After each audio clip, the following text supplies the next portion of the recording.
Los datos han sido recopilados de abril a mayo para comprender si conocen la diferencia entre el acoso y el hostigamiento sexual sin continuidad en el tiempo.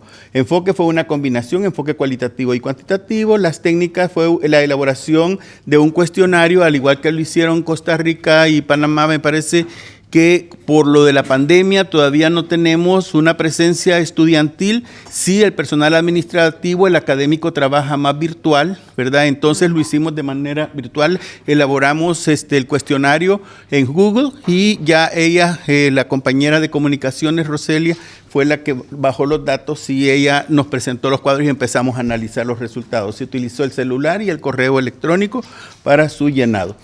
Las participantes fueron estudiantes 199, docentes 29, trabajadoras 27. Siempre en todas las actividades que se hacen como centro de estudio de género son el estudiantado, las chicas, las que participan más, ¿verdad? Total 255, las 255 que respondieron El sistema de análisis por la situación de pandemia, de ahí mencioné que era el cuestionario. Posteriormente se procedió a categorizar las preguntas que identificaron las relaciones de las variables, constatar las diferencias entre las respuestas de acoso y hostigamiento para luego interpretar las conclusiones de la investigación.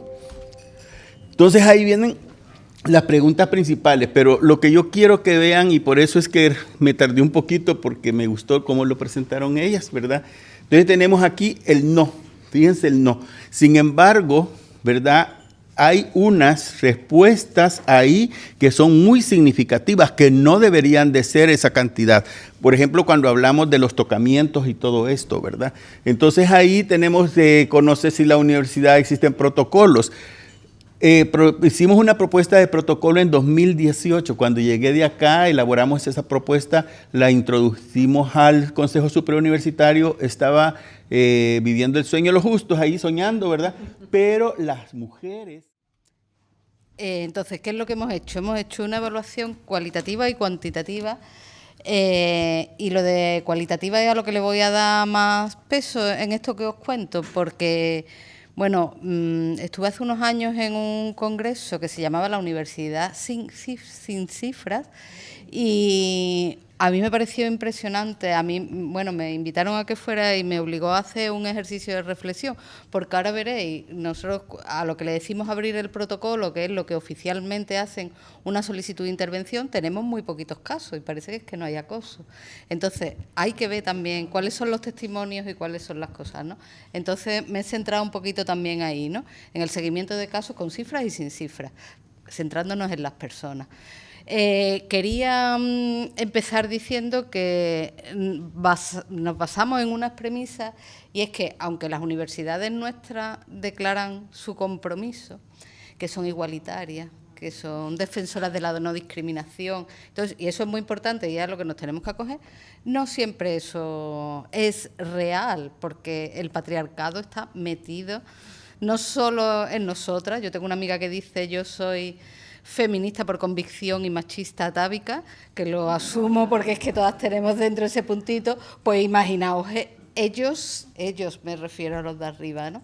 Entonces, bueno, las unidades tenemos los planes de igualdad y los protocolos como instrumentos, y quería deciros, para que sepáis de dónde partimos, que en nuestro caso nos llevamos muy bien prevención y igualdad, y entonces tenemos un único protocolo donde se contemplan todos esos. En algunas jornadas que hemos hecho de reflexión nacionales sobre el acoso, no llegamos a un acuerdo si es bueno tenerlo por separado o junto o no sé qué. Yo os puedo contar mi experiencia, que a nosotros nos va muy bien, porque hay veces, cuando hay acoso sexual, normalmente hay acoso laboral, si se da en relaciones jerarquizadas y tal. Entonces, bueno, pues, en fin, esto es lo que tenemos nosotros, ¿no? Bueno, para hacer el diagnóstico, una de las cosas que hicimos en nuestro CPIA, que es el Comité para la Prevención, Evaluación e Intervención ante el Acoso, hacer una especie de grupo de discusión de cuáles creíamos que eran los elementos de éxito en los casos que habíamos tenido éxito o en la evolución favorable de nuestro protocolo, ¿no?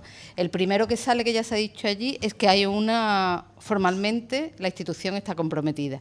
Y digo formalmente porque el rector nuestro dice que la universidad tiene un compromiso de tolerancia cero ante cualquier conducta que atente contra la dignidad de la... Si recordáis, en el primer congreso, Antonio Álvarez del Cubillo presentó un estudio que había hecho sobre el acoso sexual y sexista en la UCA, que yo creo que fue publicado a finales es del 2020, si no recuerdo mal.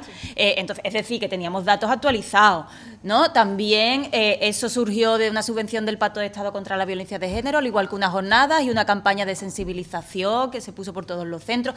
Es decir, que lo que hemos hecho es como dar un pasito más, pero que teníamos, bueno, ya bastantes datos. Que el objetivo que nos propusimos fue actualizar y complementar la información sobre la situación del acoso sexual y sexista, ¿no? Y cómo se gestiona en la UCA.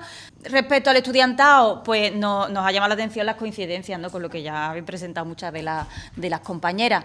Ellos ven que eso empieza con un lenguaje sexista y con bromitas que se van repitiendo y eso ya se puede ir convirtiendo en acoso en muchos casos, ¿no?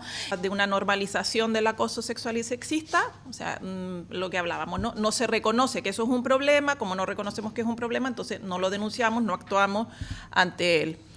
La carga de la prueba, lo que tú también, Deika, mencionabas, la necesidad de la prueba, es un problema finalmente, ¿no? que se genera porque, bueno, ante posiciones encontradas decía, bueno, ¿qué hacemos para evidenciar eso? Y también el mismo problema del miedo a la denuncia, ¿no? El miedo hemos visto que se ha cruzado en todos los estamentos que todas las personas que hemos entrevistado, es una cosa que se reitera una y otra vez, ¿no? El temor, el miedo, siempre está presente. Dificultades que se encuentran.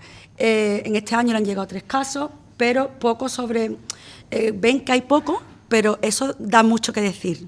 Hay que leer ese silencio de extrañar ese poco hasta dónde llega. Eso da mucha información, ese dato.